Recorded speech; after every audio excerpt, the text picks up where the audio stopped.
AP Tirupati జిల్లా తిరుమలలో ఎడతెరిపి లేకుండా వర్షం కురిసింది. భారీ వర్షం పడటంతో శ్రీవారి దర్శనానికి వెళ్లే భక్తులు తీవ్ర ఇబ్బందులు పడ్డారు.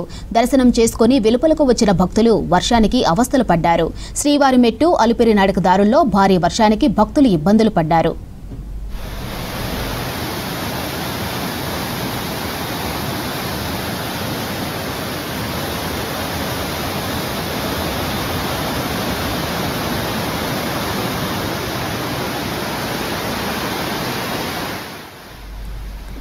తిరుమలలో చలి తీవ్రత పెరిగింది. మొదటి ఘాట్లోని మాల్వాడి గుండం, కపిలతీర్థం వాటర్ ఫాల్స్ కనువిందు చేస్తున్నాయి.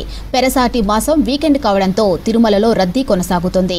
క్యూ కాంప్లెక్స్ లో కంపార్ట్మెంట్లన్నీ నిండిపోయాయి. ఇక బయట గోగర్భం డ్యాం వరకు క్యూ లైన్లలో భక్తులు వేచి ఉన్నారు.